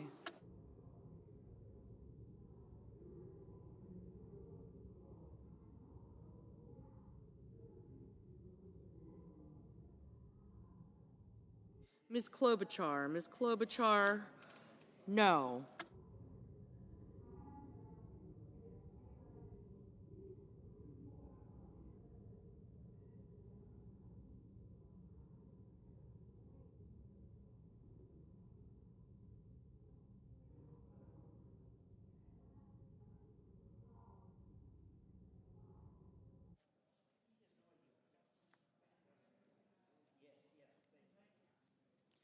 Mr. Gallego. Mr. Gallego, no. Mr. Risch.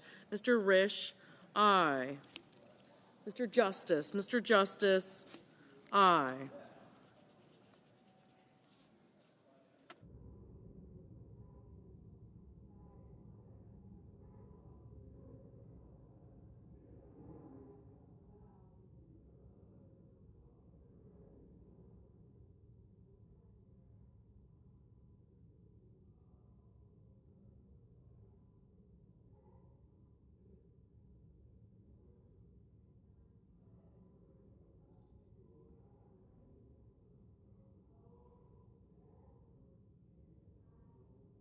Mrs. Blackburn. Mrs. Blackburn, aye.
Mrs. Fisher. Mrs. Fisher, aye.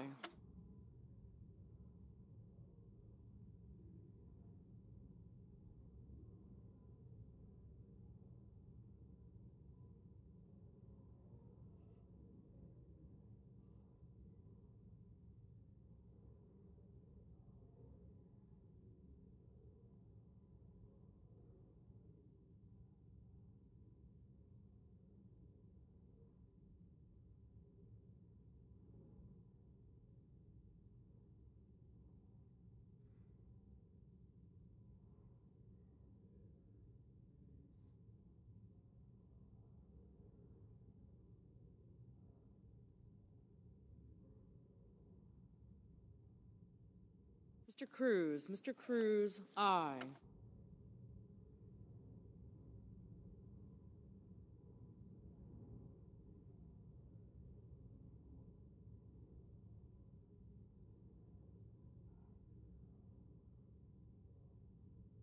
Ms. Rosen. Ms. Rosen, no. Ms. Lummis. Ms. Lummis, aye.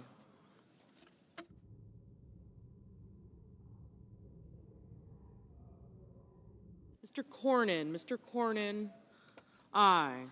Mr. Langford. Mr. Langford, aye. Mr. Bozeman. Mr. Bozeman, aye. Mr. Schumer. Mr. Schumer, no.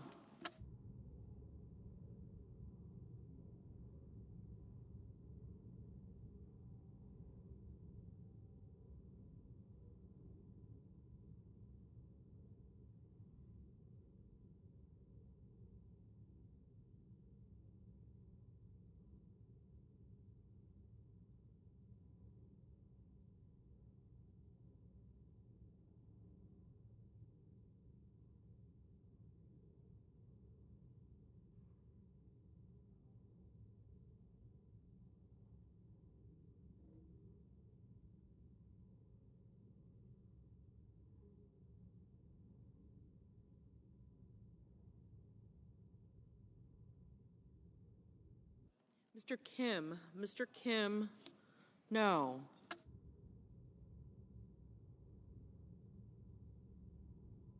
Mr. Bennett. Mr. Bennett, no.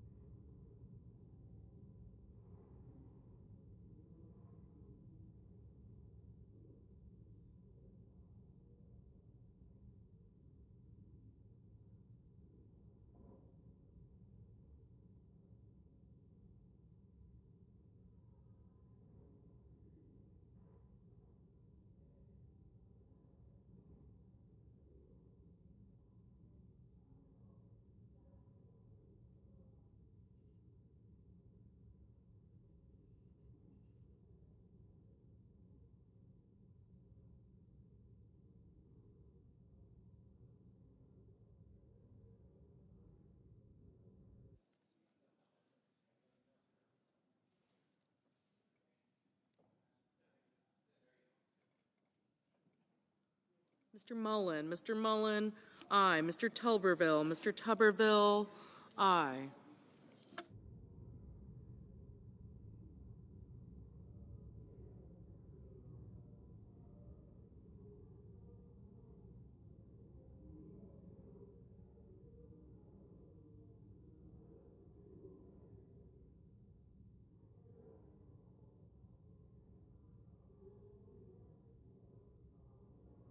Mrs. Gillibrand. Mrs. Gillibrand, no.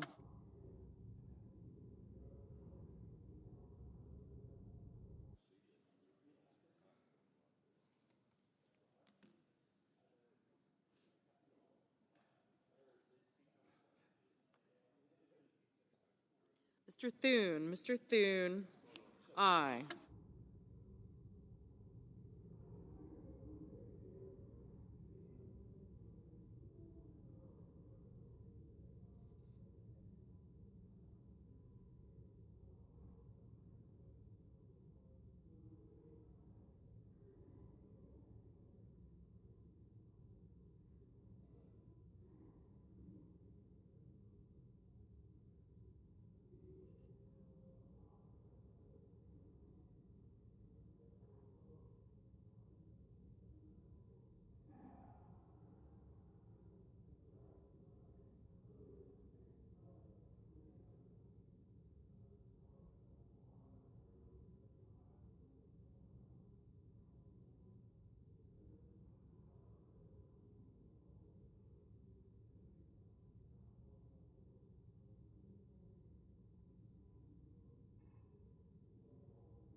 Mrs. Murray, no.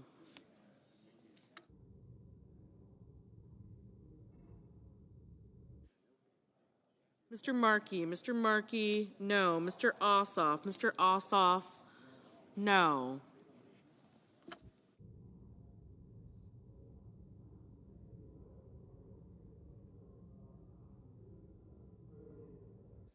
Mr. Warner, no. Mr. Reed, no.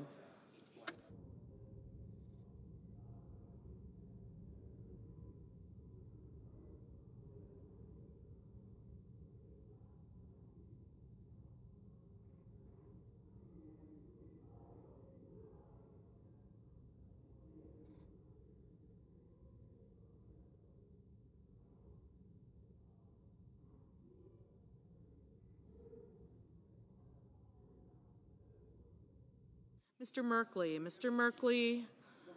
no.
Mr. Sheehy, aye.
Mr. Durbin, no.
Mr. Young, aye. Mrs. Hyde-Smith, aye.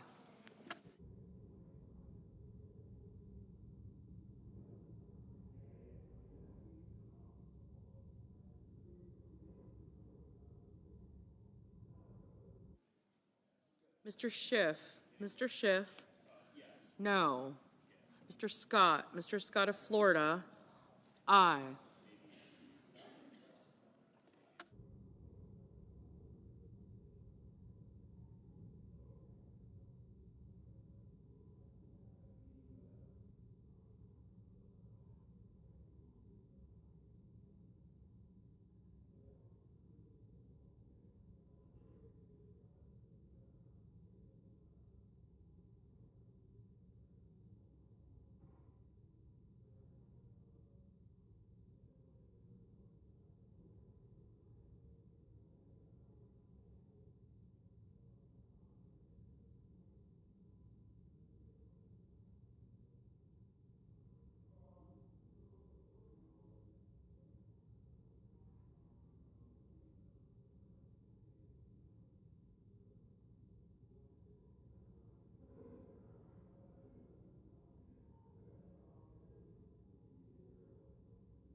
Mr. Kane. Mr. Kane. No. Mr. Van Hollen. Mr. Van Hollen. No.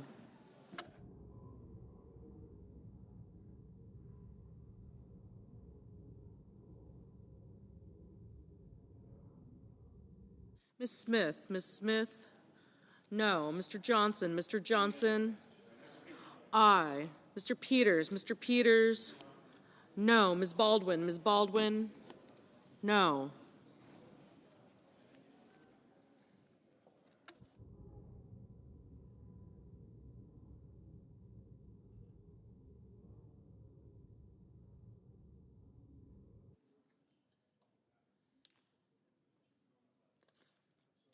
Ms. Warren. Ms. Warren.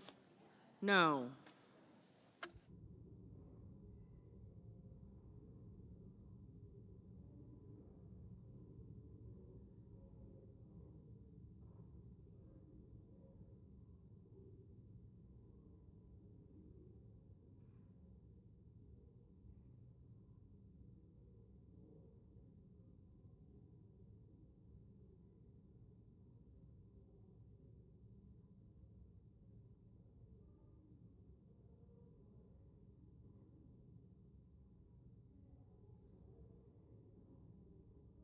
Mrs. Capito. Mrs. Capito.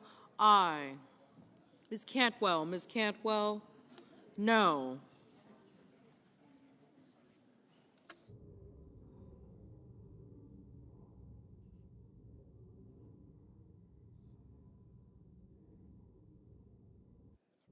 Mr. Budd. Mr. Budd. Aye.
Mr. McCormick. Mr. McCormick.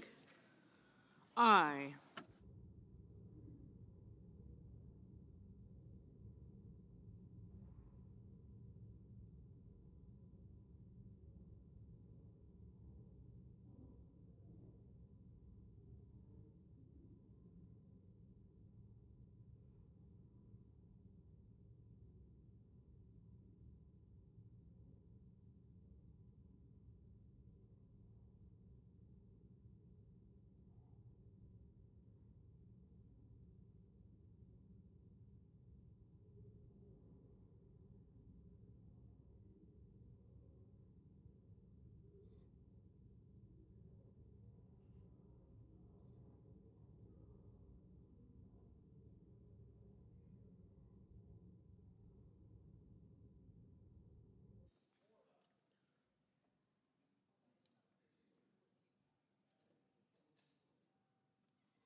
Mr. Kelly, no. Ms. Hassan, no.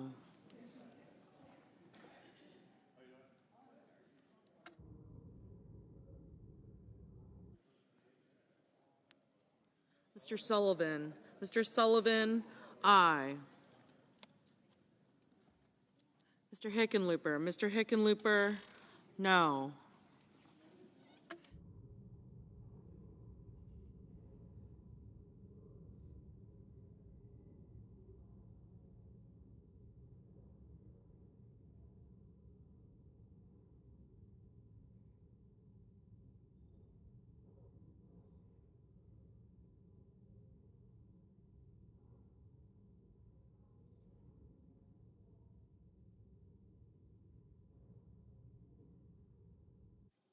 Ms.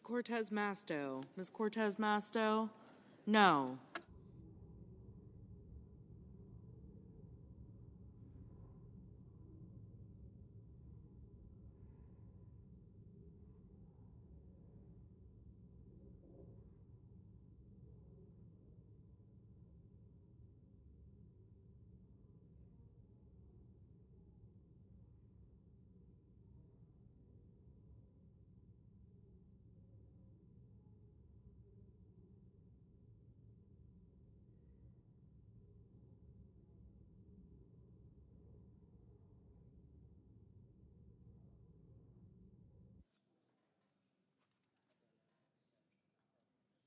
Mrs. Shaheen, no.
Mr. Hoven, aye.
Mr. Warnock, no.